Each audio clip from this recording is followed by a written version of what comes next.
যৌতুক ও মাদকমুক্ত সমাজ বিনির্মাণে আলিম ওলামা, ইমাম, খতিব ও সমাজের সব শ্রেণী পেশার মানুষকে নিজ নিজ অবস্থানে থেকে দায়িত্ব পালনে সচেষ্ট থাকার আহ্বান জানিয়েছেন ভূমি ও পার্বত্য চট্টগ্রাম বিষয়ক প্রতিমন্ত্রী ব্যারিস্টার মীর মোহাম্মদ হেলাল উদ্দিন। শনিবার বিকেলে নগরের ১৬ শহর এলাকায় এলজিডি মিলনায়তনে রাজভিয়া নুরিয়া কমিটি বাংলাদেশের উদ্যোগে যৌতুক ও মাদকমুক্ত সমাজ প্রতিষ্ঠাই আমাদের করণীয় শীর্ষক আলোচনা সভায় তিনি এ আহ্বান জানান। প্রতিমন্ত্রী বলেন, যৌতুক, মাদক ও নারী নির্যাতন প্রতিরোধে বিদ্যমান আইনের কঠোর প্রয়োগ নিশ্চিত করার পাশাপাশি প্রয়োজন হলে সময়োপযোগী আইন প্রণয়ন করতে হবে। অনুষ্ঠানে সভাপতিত্ব করেন আঞ্জুমানের রাজভিয়া নুরিয়া ট্রাস্টের প্রেসিডেন্ট ও আহলে সুন্নাত ওয়াল জামায়াতের কেন্দ্রীয় নির্বাহী চেয়ারম্যান আল্লামা মোহাম্মদ আবুল কাশেম নুরি।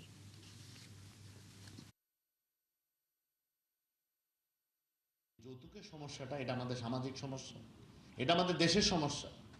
এই সমস্যাটা আমরা আলাপ আলোচনা কম করি, শুধু টিভিতে গিয়ে টক শোতে কথা বললে কাজ হবে না। তো আমি আশা করি আপনাদের মাধ্যমে আমরা সকলে মিলে ধর্মীয়ভাবে, সামাজিকভাবে, রাজনৈতিকভাবে, প্রশাসনিকভাবে এই যৌতুকের বিরুদ্ধে আজকের দিন থেকে শপথ নিব যে আমাদের নিজেদের মন মানসিকতা আগে ইনশাল্লাহ আমরা পরিবর্তন করব।